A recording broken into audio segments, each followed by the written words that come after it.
Pessoal, tudo bem? Na aula de hoje a gente vai retomar a frente B estudando os espelhos esféricos. Nós paramos na frente B estudando os espelhos planos e agora a gente vai ver as formas então de espelhos esféricos. Vamos lá? Quando nós falamos em espelhos esféricos, a gente tem que entender que essa superfície, que vai ser a nossa superfície espelhada, né, que vai espelhar, que vai refletir o raio de luz, ela é uma superfície que lembra lá uma calota esférica. Nós temos dois tipos de superfícies esféricas, as superfícies côncavas e as superfícies convexas. Numa superfície côncava, né, a parte espelhada é a parte de dentro da nossa circunferência. E na superfície convexa, a parte espelhada é a parte de fora aí da nossa circunferência. Nas duas imagens, a gente observa, né, como os raios de luz atingem essa superfície espelhada e são refletidos. É a partir deste tipo de reflexão que as imagens desses espelhos são formadas e nós vamos discutir cada uma delas.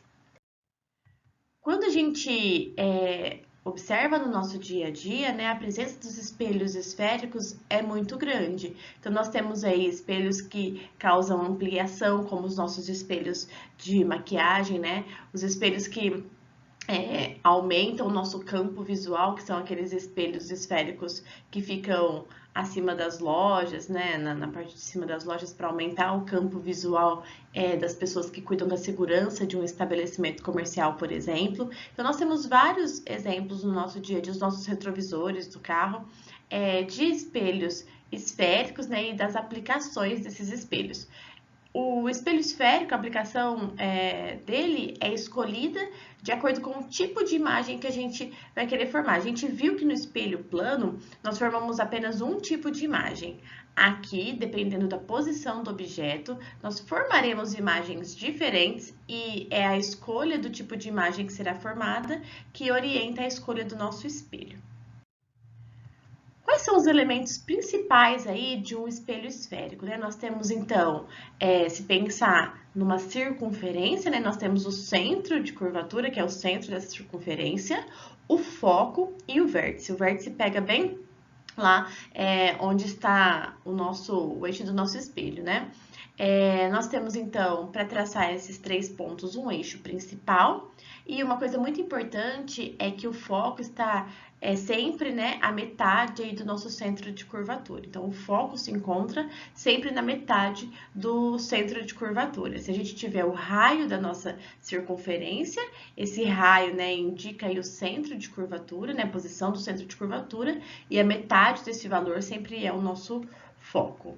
Quando a gente pensa, então, aí, né, nesse espaço, né, nesse tamanho, a distância aí do foco, a gente chama de distância focal e pensa nesses elementos para encontrar, né, o tipo de imagem que é formada a partir da posição do nosso objeto em relação a esses três pontos no eixo principal do espelho. Quais são as propriedades dos espelhos esféricos, né? Então, nós vamos pensar em alguns raios notáveis.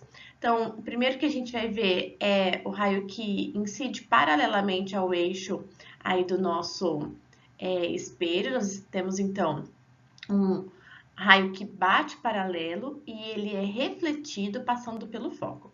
Então, esse é um dos raios notáveis aí para qualquer tipo de espelho, né, tanto côncavo quanto convexo, ele vai incidir aí, né, paralelamente e vai ser refletido passando pelo foco. No nosso espelho convexo, a gente tem que fazer uma prolongação, né, do raio aí para enxergar que ele tem essa propriedade de passar pelo foco, mas a propriedade é a mesma. Outro raio importante é aquele que passa pelo foco, né? Então, ele incide no espelho a partir, né, da passagem pelo foco e ele é refletido paralelamente ao eixo principal. É a reversibilidade do raio que bateu aí paralelo e saiu pelo foco, né? Se ele passar pelo foco, ele vai sair paralelo. E isso acontece para os dois tipos de espelhos esféricos. Lembrando que o convexo, a gente precisa prolongar aí, né, o raio para observar essa propriedade. Mais uma propriedade aí, né, dos raios luminosos, a gente vai ver que quando ele incide passando pelo centro de curvatura, ele vai ser refletido, então, né, também pelo centro de curvatura. Lembrando que a propriedade é a mesma para os dois tipos de espelho, só o espelho convexo aí que a gente vai precisar para alongar o raio. E aí a gente vai ver quando ele bate no vértice, ele é refletido aí, né, com o mesmo ângulo que ele incidiu no vértice, né, ele é refletido com o mesmo ângulo. Então, ele bate no vértice e sai pelo vértice. E nos dois espelhos também, ó. Aqui, como a gente tem o raio aí, né, sendo incidindo no nosso espelho convexo, a gente não precisa fazer, porque tá ali já no vértice, né, na pontinha, não precisa fazer o prolongamento do raio para esse espelho convexo. E aí a gente vai ver a partir desses raios quais são as imagens formadas. Então, primeiro a gente vai ver as imagens formadas para o espelho côncavo. Então, quando a gente coloca um objeto antes do centro de curvatura, vamos ver o tipo de imagem que a gente vai formar. Primeiro raio de luz que vai bater aí, né, sai do nosso objeto e incide o espelho côncavo, né, paralelamente. Ele vai, então, ser refletido passando pelo foco. Segundo raio, ele vai passar pelo foco e vai ser refletido paralelamente. Onde há o cruzamento dos raios, há a formação da nossa imagem. Que tipo de imagem que a gente formou aí? Uma imagem real, porque está na frente do espelho. Ela é invertida, menor e é formada entre o centro de curvatura e o foco. Segunda imagem que vai ser formada aí, né, que pode ser formada num espelho côncavo, a gente então vai colocar o nosso objeto agora em cima do centro de curvatura. Primeiro raio notável que a gente vai ver, vai bater, vai incidir aí no nosso espelho paralelamente ao nosso eixo aí do espelho. E vai ser refletido passando pelo foco. Segundo raio passa pelo foco e é refletido paralelamente. Nós vamos ter então uma imagem aí real, está na frente do espelho, invertida, né? Tá de ponta cabeça lá, igual, né? Tem o mesmo tamanho, está em cima do nosso centro de curvatura. Se a gente colocar agora o objeto entre o centro de curvatura e o foco, primeiro raio vai bater no espelho aí, né? Paralelamente e vai passar pelo foco. Segundo raio vai bater lá no vértice e vai sair pelo vértice. Onde os raios se encontram, é formada a nossa imagem. Então, agora a gente tem uma imagem também real, tá na frente do espelho. Lembra que a imagem real sempre na frente do espelho, imagem virtual atrás do espelho, né? Ela é invertida, maior, está, né, atrás ali do centro de curvatura ou antes do centro de curvatura. Se a gente colocar o objeto em cima do foco agora, vai bater lá no raio que sai lá do nosso objeto, bate na nossa superfície espelhada, né? Paralelamente, e vai passar pelo foco. E a gente vai ter o raio que passa pelo vértice e sai pelo vértice, com o mesmo ângulo. Não tem cruzamento entre os raios notáveis aí, a gente não tem uma imagem se formando num campo onde a gente consegue, né, analisar. A gente fala que ela vai se formar no infinito, é uma imagem imprópria. Se a gente colocar, então, o objeto um pouquinho mais pertinho do espelho, né, entre o foco e o vértice, a gente tem, então, o raio que bate no espelho e sai, aí bate paralelamente e sai pelo foco, e aquele que bate lá no vértice e sai com o mesmo ângulo lá do vértice, né? Se a gente prolongar esses raios, eles têm um cruzamento. E aí a gente vai ter uma imagem virtual, tá lá atrás do espelho. É a única forma da gente obter uma imagem virtual num espelho esférico, né?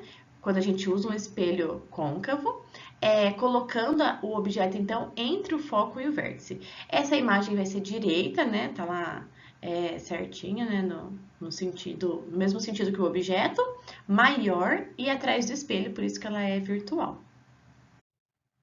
E como é a formação de imagem no espelho convexo? No espelho convexo, a gente vai ter um tipo de imagem só sendo formada. Então, é fácil a gente observar nos exercícios quando a gente tem um espelho convexo pela descrição da imagem, porque o único tipo de imagem formado no espelho convexo é da forma que nós veremos agora. Então, primeira coisa que a gente vai fazer é colocar o objeto na frente do espelho, não importa a posição do objeto, porque a gente vai ter um tipo de imagem só formada. Então, o raio lá que sai, o raio de luz que sai do nosso objeto vai bater paralelamente no espelho e vai ser refletido, lembra lá que o prolongamento bate lá no foco, né? Passa pelo foco. E a gente vai ter um raio que bate no vértice e é refletido pelo vértice. O prolongamento desse raio também faz com que a gente tenha aí o encontro, né, o cruzamento entre os raios notáveis e a formação da nossa imagem. Como é que é essa imagem, né? Ela vai ser, então, virtual, tá atrás do espelho, é direita e menor. Os espelhos convexos, né, são utilizados aí na ampliação de campo visual. Então, quando a gente observa em cima de um estabelecimento comercial aquele espelho redondo, né, onde a gente vê a imagem menor, mas tem uma ampliação aí, né, da região de observação dessa imagem, né, tem uma noção do estabelecimento quase que por completo, nós temos um espelho convexo ali, justamente por conta do tipo de imagem. Eu quero uma imagem menor, né, direita, e que me ajude a ter um controle, então, desse ambiente. Essa é uma das aplicações do nosso espelho convexo. Nós não podemos esquecer, né, essa orientação em relação aos tipos de imagens que são formadas pelos objetos reais. Então, toda imagem que é real, né, formada por um objeto real e a imagem também é real, ela vai ser invertida e está na frente do espelho. Toda imagem virtual é direita e está atrás do espelho. Então, imagem na frente do espelho, real. Imagem atrás do espelho é virtual. E aí a gente vai fazer um estudo analítico. O que é esse estudo analítico? Um estudo matemático das posições dos nossos objetos, né, em relação ao espelho. Então, a gente tem aí um objeto, né, que eu vou chamar de O, e eu tenho uma imagem que eu vou chamar de I. Eu tenho a distância que esse objeto está do meu espelho, que eu vou chamar de P. E eu tenho a distância que a imagem está do meu espelho, que eu vou chamar de P'. E eu tenho também a distância focal aí, né? O nosso F, que é o foco aí do nosso espelho. Como é que a gente vai analisar matematicamente a relação entre essas grandezas, né? A gente faz isso a partir dessa equação que a gente chama de equação dos pontos conjugados. Já é uma equação que vocês já viram, né? Alguma vez aí. A gente brinca com algumas formas de lembrar dessa relação. Então, fala assim, ó, o inverso da distância focal é igual ao inverso da posição que o objeto está do espelho, mais o inverso da posição que a imagem está do espelho.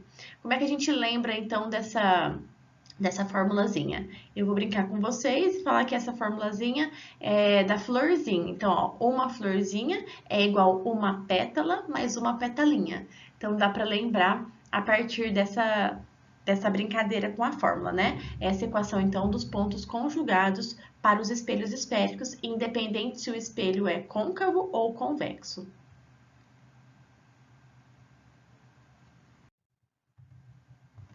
E aí a gente vai ver o aumento linear, né? O quanto que a imagem, né, sofreu de ampliação em relação ao tamanho do seu objeto. Então, o aumento linear, ele é dado pelo tamanho da imagem dividido pelo tamanho do objeto. A gente vai ver quantas vezes a imagem é maior que o seu objeto, ou menos a posição que a imagem está pela posição que o objeto está. Então, menos P' sobre P.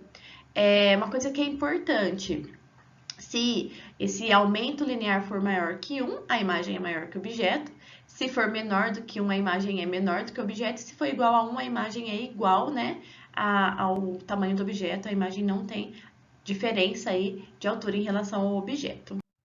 E a gente não pode esquecer, né, dos tipos de espelhos, né? Nós estamos estudando espelhos esféricos, então nós temos dois tipos de espelhos, os espelhos côncavos e os espelhos convexos, e a gente vai ter aí um dado muito importante que são os sinais adotados quando a gente usa um ou outro espelho. O mais importante desses sinais é o sinal aqui da nossa distância focal do nosso foco.